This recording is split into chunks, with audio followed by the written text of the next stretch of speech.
هي الحلقات تحفظني بآيات من القرآن، هي الحلقات تملأني بحب المصطفى العدنان، هي الحلقات تحفظني بآيات من القرآن، هي الحلقات تملأني بحب المصطفى العدنان، وأخلص نيتي دوما لرب واحد ديان بروح ملؤها طهور.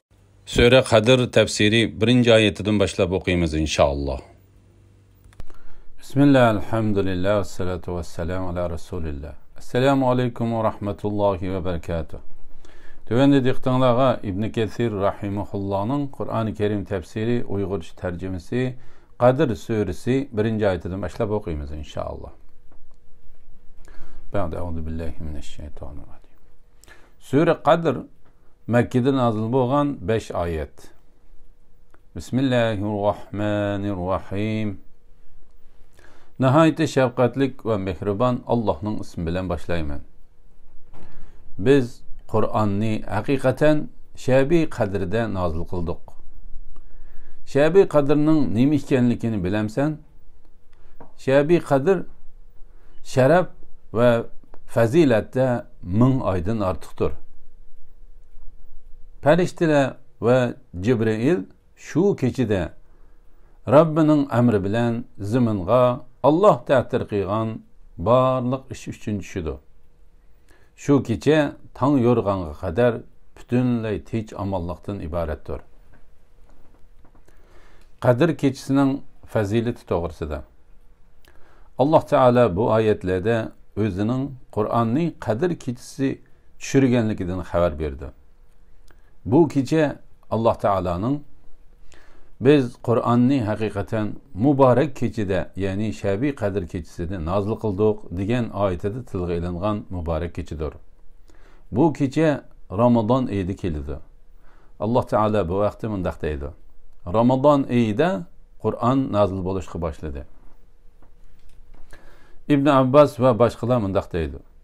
Allah Teala Kur'an'ı Lavhil Mahfuz'dan birinci qavat osmondagi Baytul İzzet'ga, yani İzzetlik o'yga birli qitimda tushirgan bo'lib, ondan u payg'ambar alayhissalomga 23 yil jarayonida Qur'onning tushish sababi va voqealarga qarta bo'lib tushirilgan. Allah Teala shu kechada Qur'onni tushirish bilan alohida fazilatga ega qilgan Qadr kechasini ulug'lab mundaq deydi. Şebi Kadir'nin nima ekanligini bilemsen, Şebi Kadir şeref ve fazilette 1000 aydan artıqdır. İmam Ahmed Abu Hurayra radıyallahu anhu'nun mundaq deganligini rivoyat qiladi.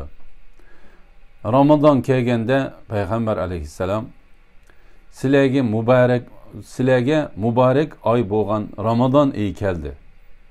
Bu ayda ro'z tutishinglarni Allah farz qildi. Bu ayda cennetning darvozaları echiladi, davzaxning darvozaları taqiladi. İzahat.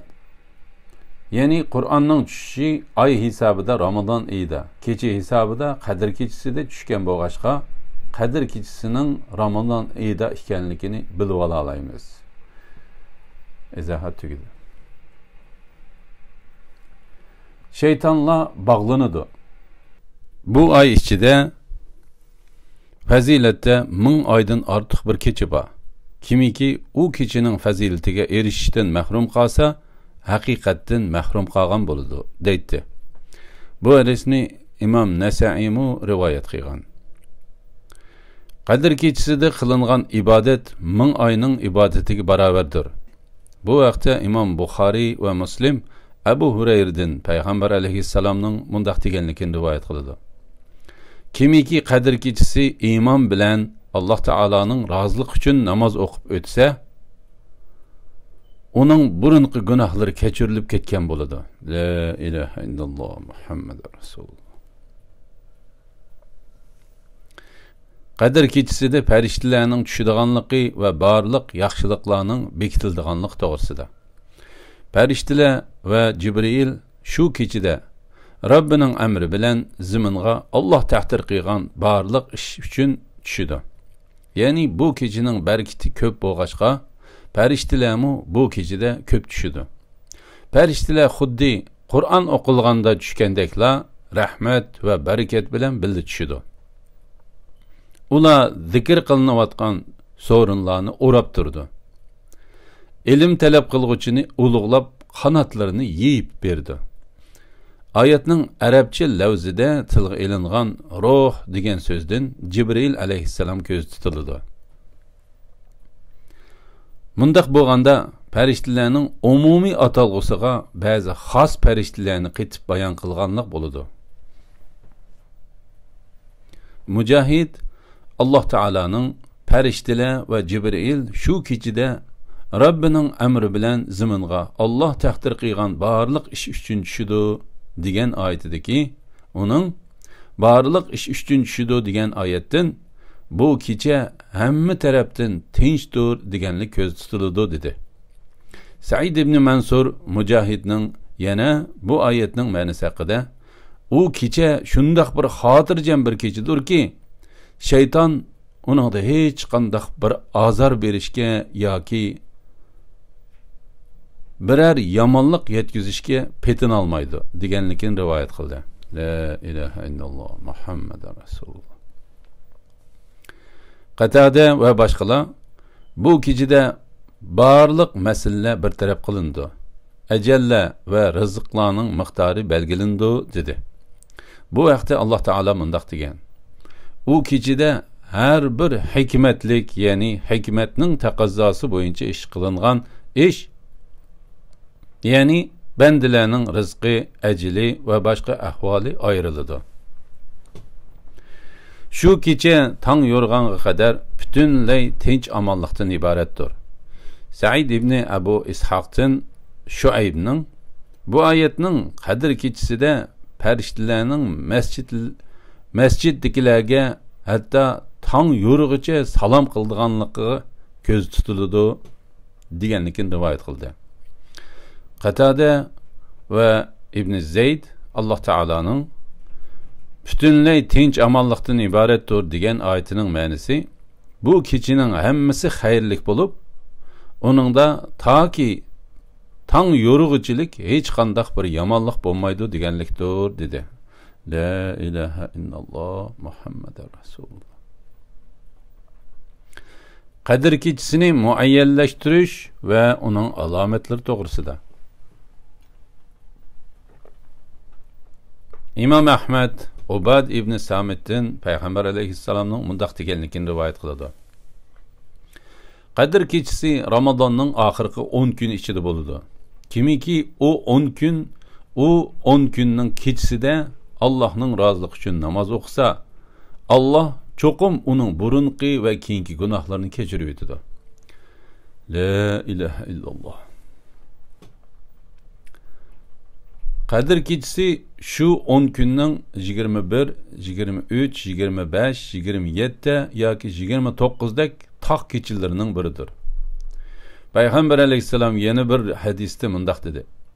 Qadr kechisining alomati shuki, bu kecha xuddi uningda nur chechib turgan oy bodakla süp-süzük oydin bo'ladi. Tinch bo'lib, bek sovuq yoki bek issiq bo'lib ketmaydi. U kechidan taki tong otqicha hatto so'qilgan yulduzlarmi tushib ketmaydi. Uning yana bir alomati shuki, bu kunda quyosh chaqnab, ko'zni qamashtirmay, xuddi to'lin oy chiqqandekla nursiz chiqadi. O kunda shayton hargiz quyosh bilan birga chiqa olmaydi. İmam Abu Davud kitobidagi bir bobni Qadr kechisining butun Ramazon oyi ichida bo'ladiganligining bayoni deb atagan. Ondan Abdullah ibn Umarning mundaq deganligini rivoyat qilgan. Payg'ambar alayhissalomdan birisi Qadr kechisi to'g'risida so'raganda, men uning o butun Ramazon oyi ichida deb javob berganligini anglagan edim. Biroq İmam Abu Davud Shu'ba ve Sufyan'dan Abu İshaq'ның bu javobni berguvchi bir sahobadir deganligini rivoyat qilgan. Abu Sa'id Xudri radhiyallohu anhudan mundaq bir hadis rivoyat qilindi. Payg'ambar alayhissalom Ramazonning avvalgi 10 kunida etikafda o'ltirgan edi. Bizmi uning bilan birga etikafda o'ltirdik.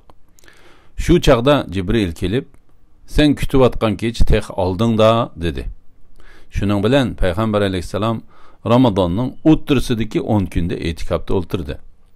Bizmi uning bilan birga etikafda o'ltirdik. Jibril yana kelib, "Sen ko'zlagan kech tex oldingda" dedi. Ondan Payg'ambar alayhissalom Ramazonning 20-kuni atdiganda xutba so'zlab mundaq dedi: "Men bilan etikafda o'ltirganlar etikafda qayta o'ltirsin. Men Qadr kechisining qaysi kech ekanligini ko'rgan edim. Lekin uni unutildirildim. U cho'qim oxirgi 10 kun ichidagi taq kechilarda bo'ladi. Men tushimda o'zimni xuddi loy suvga sajda qilganda ko'rdim" dedi. Izohat, ya'ni Qadr kechisida yomg'ir yog'di demakchidir. Izohat tugdi. Masjidning o'g'isi xormishoqlari bilan yepilgan bo'lib, bu chaqda osmonda hech bir bulut ko'rinmaydi. Tuyuqsiz bulut paydo bo'lib, yomg'ir yig'ib ketdi. Shu chaqda Payg'ambar alayhissalom bizga imom bo'lib namoz o'qib beryotdi. Men hatto Payg'ambar alayhissalomning peshonasida uning tushida ko'rgandek loy suvning asrini ko'rdim. Ya'ni bir rivoyat kelishicha, bu ishning 21-kuni aytganda bo'lganligi bayon qilingan. Bu hadisni Imom Buxoriy va Muslim rivoyat qilgan. Ba'zilar Imom Muslimning Abdullah ibn Unaysdan qilgan rivoyatiga asosan u kecha Ramazonning 23-kechisidir deb qarashgan. Ba'zilar 25-kechidir degan. Bundaq degichilar tuvendagi hadisga asoslangandir. Imom Buxoriy Ibn Abbasdan Payg'ambar alayhissalomning mundaq deganligini rivoyat qiladi. Qadr kechisi Ramazonning oxirgi 10 kuni ichida bo'ladi. Uni shu 10 kun ichidagi 21-kechisi, 23-kechisi, 25-kechisidan izdanglar. Lekin nurg'unlagan olimlar bu hadisdan taq kechilar ko'z tutiladi deb qarashdi. Bu qarash jonliq va mashhur bo'lgan qarashdir. Ramazonning 27-kechisini Qadr kechisi deb qarashganlarmi bor bo'lib, bu qarashni o'tirib qo'yg'uchilar Imom Muslimning Ubay ibn Ka'b radhiyallohu anhudan qilgan rivoyatida u 27-kechida degan so'ziga asoslangandir. Imom Ahmad Zurrining mundaq deganligini rivoyat qiladi.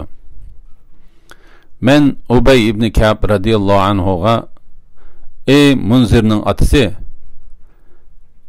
qarindishing bo'lgan Ibn Mas'ud kimiki yil bo'yi kechada namoz o'qib chiqsa, Qadr kechisiga duch keladi deydi-ku" dedim. Ubay ibn Ka'b radhiyallohu anhu: "Alloh taolo uning rahmat qilsin, u Qadr kechisining Ramazon oyi ichida ekanligini hamda uning 27-kechisida ekanligini obdan biladi" dedi. Ondan uning biladiganligini kuchlantirib qasam qildi. Men uningdan: "Sizlar uni qandoq bilasizlar?" deb so'radim. Ubay ibn Ka'b: "Biz uni Payg'ambar alayhissalom bizga deb bergan alomatlar bilan bilamiz. Osh kunda kun nuri chaqnamagan holda chiqadi" deb javob berdi. Bu hadisni Imom Muslim rivoyat qilgan. Qadr kechisi Ramazonning 29-kechisidir degan qarashim bor. Imom Ahmad mundaq bir hadis rivoyat qildi. Ubada ibn Samit Payg'ambar alayhissalomdan Qadr kechisi haqida savol so'radi. Payg'ambar alayhissalom uningga Qadr kechisini Ramazonning oxirgi 10 kunidan izdanglar. U cho'qim taq kechilar bo'lgan 21, 23, 25, 27, 29 yoki oxirgi kechidadir deb javob bergan. Imom Ahmad Abu Hurayradan Payg'ambar alayhissalomning Qadr kechisi haqida mundaq deganligini rivoyat qildi. U 27 yoki 29 kechisidir. Bu kechida farishtalar zaminda sayning teshidanmi ko'p bo'ladi. Imom Tirmiziy Abu Qulabaning mundaq deganligini rivoyat qiladi. Qadr kechasi oxirgi 10 kun ichida yo'tkilib turdi. Abu Qulabaning degan bu so'zi Imom Malik, Savri, Imom Ahmad ibn Hanbal, Ishaq ibn Rahavi, Abu Savri, Muzani, Abu Bakr ibn Huzayma va boshqalarning qarishidir. Qozining rivoyat qilishicha, bu Imom Shafi'iyning qarishidir. Allah subhanahu va taala to'g'risini bilguchidir. Qadr kechasi qilinadigan duo to'g'risida. Hamma vaqtda duoni ko'p qilish, bo'libmi Ramazonda texmo ko'p duo qilish. Ramazonning oxirgi 10 kunida, u 10 kunning taq kechalarida texmo ko'p duo qilish mustahabdir. Bo'libmi? Ey Alloh, sen ko'p mag'firat qilg'uchidirsan. Mag'firat qilishni yaxshi ko'rsan. Meni mag'firat qilgin degan duoni qilish mustahabdir. Allohumma innaka afuwun tuhibbul affa fa'fu anni. Imom Ahmad Aisha radhiyallohu anhaning mundaq deganligini rivoyat qildi. Men payg'ambar alayhisalomdan, ey Allohning payg'ambari, men qadr kechasiga uchrab qolsam qanday qilaman deb so'radim. Payg'ambar alayhisalom, ey Alloh, sen ko'p mag'firat qilg'uchidirsan. Mag'firat qilishni yaxshi ko'rsan. Meni mag'firat qilgin deng dedi. Bu hadisni Tirmizi, Nasa'i va Ibn Majah qatorliqlarmu rivoyat qilgan. La ilaha illalloh Muhammadur Rasululloh. Alhamdulillah. Alloh taolaga shukrlar bo'lsin. Shuning bilan sura Qadrning tafsiri tugadi. Kelar qitimda sura Bayyina tafsiri 1-oyatidan boshlab o'qiymiz inshaalloh. Sallallohu ala Muhammad va ala alihi va sahbihi va sallam. Assalomu alaykum va rahmatullohi va barakatuh.